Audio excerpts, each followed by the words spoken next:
On September the 25th, 1974, Robert Fripp announced that King Crimson had ceased to exist. Fripp felt at the time that he was becoming increasingly disenchanted with the group and the music industry.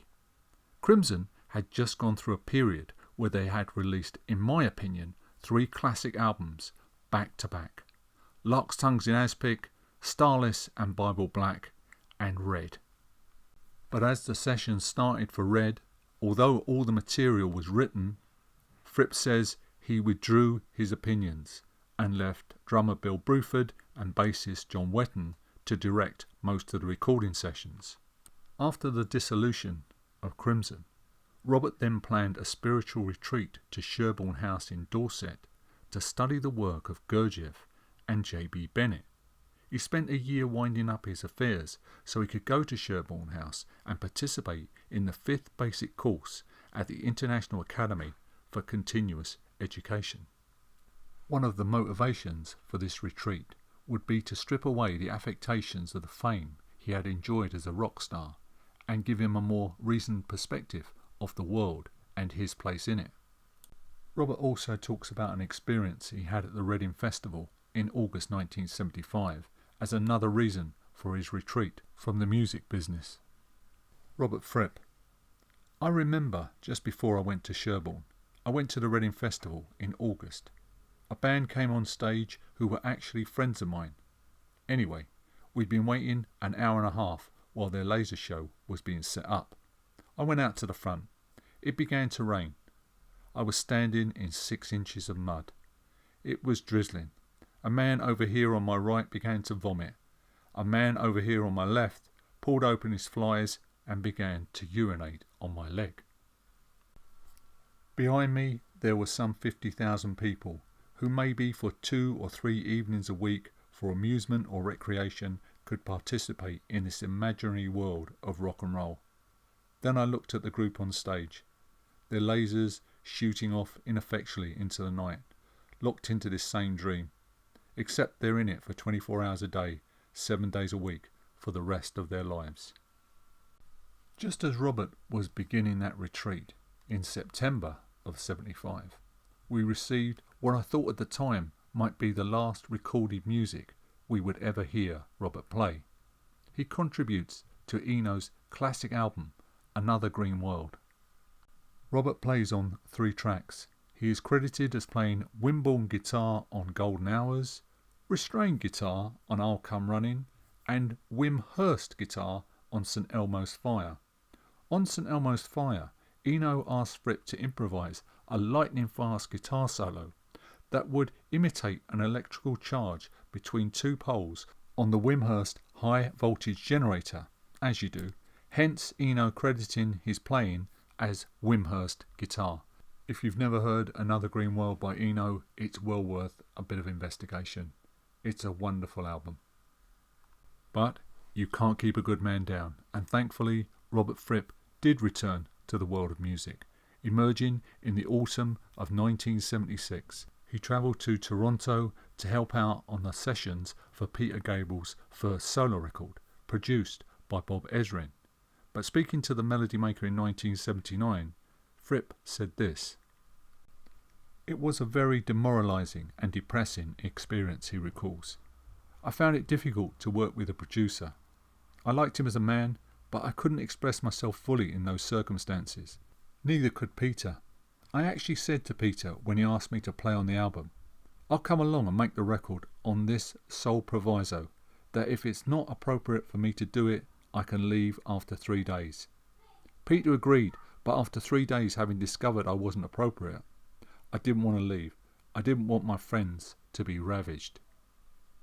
Whereas Peter Gabriel says this: "I was uncertain of what I could or couldn't do, so went with some of Bob Ezrin's choice of musicians, including Tony Levin, and I invited Robert Fripp and Larry Fast to cover my more soundscape-orientated European ambitions.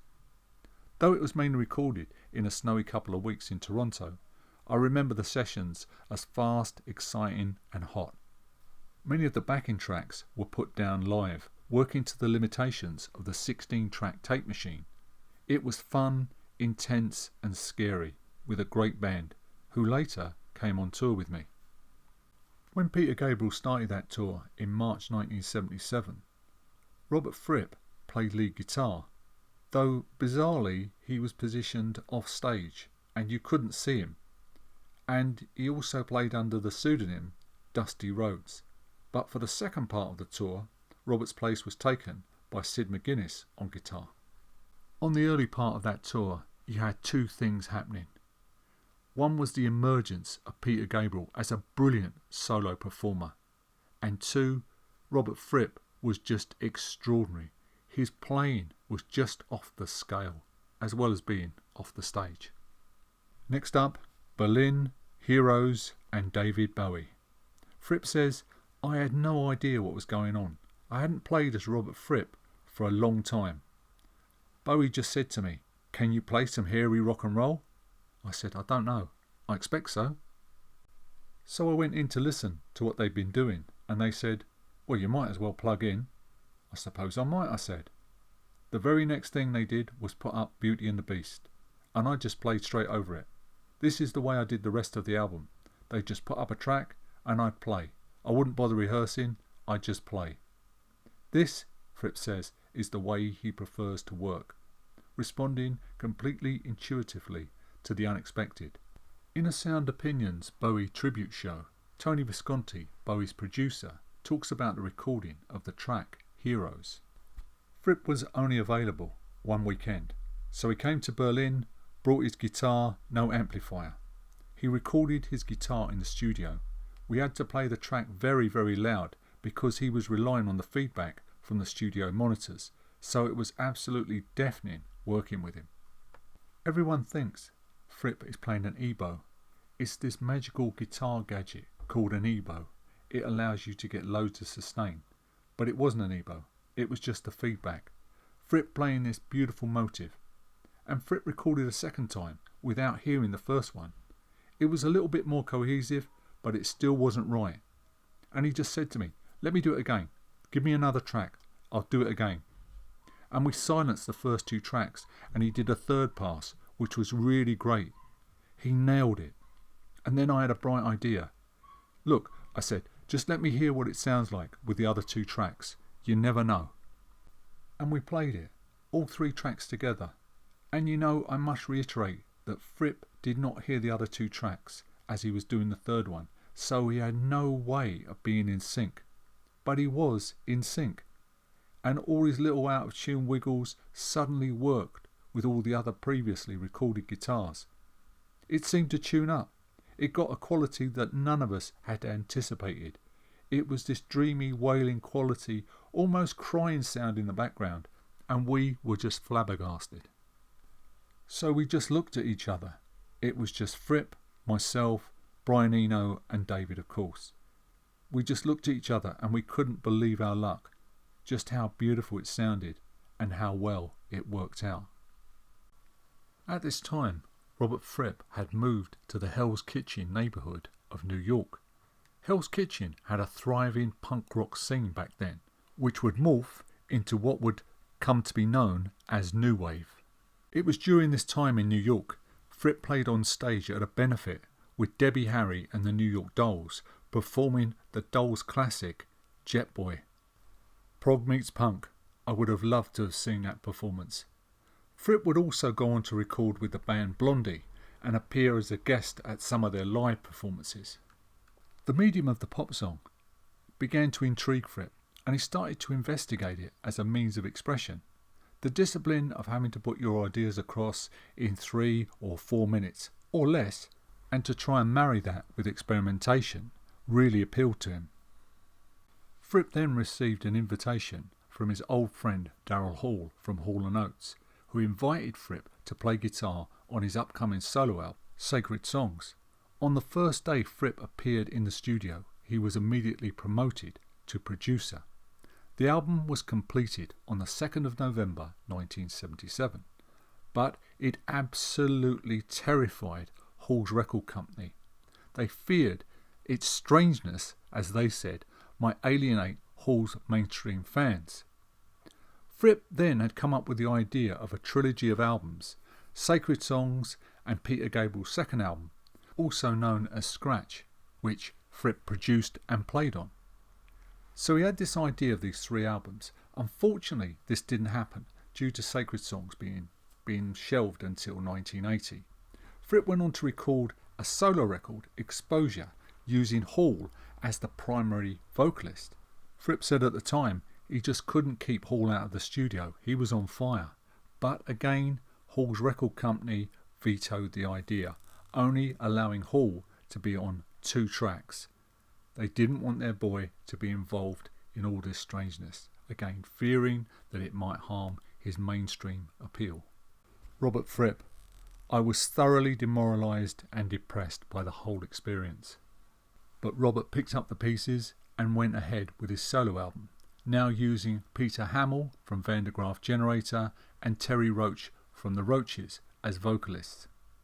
Robert Fripp in 1979. I think in terms of the genre, it's conceivably the best record in the past 5 years, perhaps longer. I don't think of it as a progressive rock album. I think in a sense it rises above all categories. In a sense it's a compendium.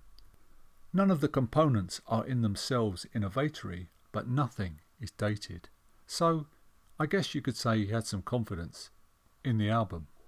Exposure for me is an incredible eclectic journey through the soundscapes Fripp was exploring at the time, and it also provides a fascinating link between the Crimson of '74 and what was to emerge in 1981. If you've not heard it, please go and have a listen. It's a thrilling ride through pop, art rock, King Crimson type heaviness, funk, and even 2 lovely ballads. Some highlights for me are track 1, You Burn Me Up, I'm a Cigarette, which is rockabilly new wave but with Fripp's off-kilter detours. Breathless veers into Crimson's red territory, thrashing, grinding guitar lines, heavy as hell, but take a listen to Narada Michael Walden's drums and Tony Levin's bass playing. It's just immaculate. Disengage, Fripp again bleeds heaviness out of that guitar, and now you have Peter Hamill on vocals. Robert Fripp on Peter Hamill. He came into the studio dressed in a rather svelte and smooth fashion, took off his nice clothes and got into a smelly dressing gown, poured himself a liberal dose from the bottle of cognac he brought with him, and went in there and started delivering the goods. He said that when he began singing he wanted to be the vocal equivalent of Jimi Hendrix. Conceptually, he was right on the beam, and he delivers, I think. We get a break from all the heaviness on the beautiful drifting North Star, with Daryl Hall going through the whole range of his blue-eyed soul vocals. Robert Fripp. Daryl's pipes were a wonder. I have never worked with a more able singer. RCA, you missed a trick here. Listening to this, I wonder why you didn't release it as a single, or somebody should have released this as a single. It's absolutely beautiful. And like the whole album, Fripp's guitar playing is a joy. He proves he can play anything. But hey, us Crimson fans had known that for years. Mary is another beautiful ballad with vocals by Terry Roche, and it's one of those songs that just sticks in your head, just stays there. It would have fitted perfectly into the Roches self-titled album. It's another wonderful album that Robert was involved in, producing and playing guitar, and it's one, again I must sound like a broken record here, you've got to listen to. At the time it caused John Rockwell of the New York Times to call the album the best pop record of 1979, while Rolling Stone called it an unprecedented thrill. A great album, the Roches. Mary is just Roche on vocals and Robert on guitar and Frippatronics. Frippatronics involves the use of 2 tape recorders and delay lines to build up guitar atmospherics of various densities, and that's used throughout the album. The first time I heard Frippatronics, and I believe it was the first time Fripp actually used this technique, was on his 1974 collaboration with Eno, No Pussyfootin'. As you journey through the album, you will hear various forms of Frippatronics in all its glory. The title track, Exposure, is a much heavier, funkier version then appears on Peter Gabriel's second album, also known as Scratch. Terry Roche, in pure primal scream mode, howls out the word exposure. Throughout the album, Robert uses various snippets of dialogue, which, like Randy California's Future Games 2 years before, help send the listener into even more out there territories.